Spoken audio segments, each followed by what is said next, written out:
I appreciate both Mr. Klitz and Ms. Mills for being here today. I want to, first of all, of course, greed is an extremely motivating factor for many people in terms of finding holes in a program. And I want to ask, I guess, a little bit about the self-certification that we know was a problem in HubZone and appears to be a problem here again. So, well, I guess I have a couple questions. First of all, how many companies are in this program?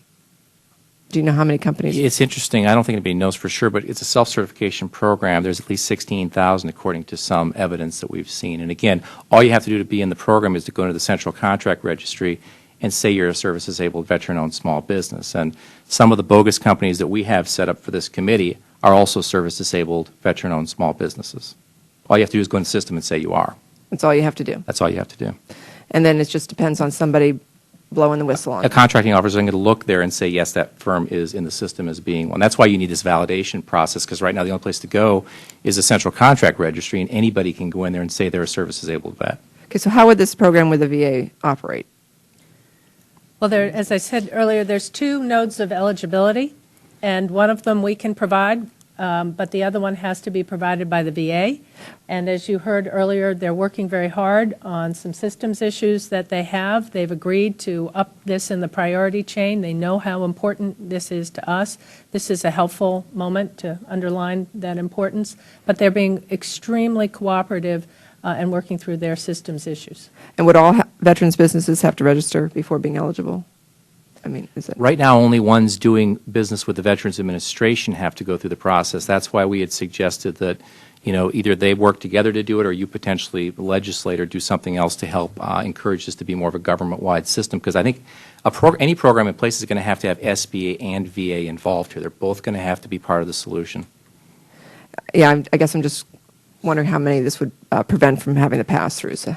Once we got the system in place. Do you see that would really make a difference in these pass-throughs that we're seeing? It depends on the processes. I think Representative Ellsworth said, you've got human capital. That's one piece. Mm-hmm. Having good processes is another piece, and having good technology is a third piece. For example, if the address is a mailbox, there's ways to figure that out if you've got technology. So it's a combination of all three of those things that will need to be done. So I think the jury's still out on what VA has done so far and whether it's an effective process.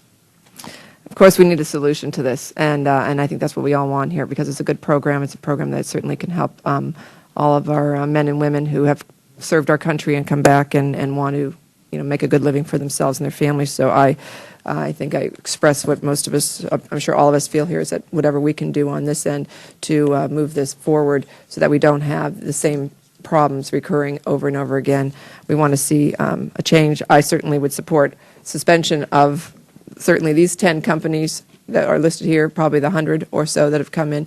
Is there a way, my last question, I guess, is there a way, once there is a whistleblower come in, to sort of suspend while there's some initial investigation done to see if this company is involved in fraud and abuse? Secretary Mills? There's, let me get back to you with exactly what the process is. But at this point, we have and will refer anybody that we find that is not eligible. We will not, we'll put them right in the process and go after that aggressively. So if you get somebody reporting in, as you did over 100 businesses, I mean, what is the process today? Well, can I say, I'll tell you what we did. We set up our own hotline, because GAO has a hotline for fraud government-wide. Mm-hmm. We set up our own small biz gov hotline. So we have a separate hotline. And we reached out to veterans organizations, and they posted that hotline throughout the networks of veterans that they had. So a lot of our allegations came from veterans. So we had veterans organizations working with us to feed those allegations into our hotline.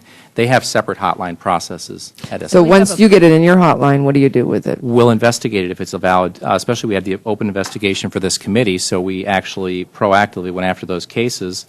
Because those cases took some time to investigate. We did field visits, we did unannounced site visits, interviewed individuals, the alligators, the actual companies, other contracting officers to come up with these cases. So it does take some investigative work, but these were allegations specific about fraud. an eligibility program might have more of a randomness to the unannounced site visits. It might more have a risk-based approach. Do you talk that we look at. to each other? I mean, when you get these allegations, do you refer back to the agency? Yeah, we'll send them to the IG and we'll share them with management also. And as I mentioned, we also shared these with the agencies that were doing the contracting. There's a ton of agencies that were actually contracting with these. So we sent out 15 or 20 letters. And then related what to this. happens on your end when the SBA gets that, Ms. Mills? Well, these have gone to the IG, and we cooperate with the IG. Okay. All right, my time has expired. I yield.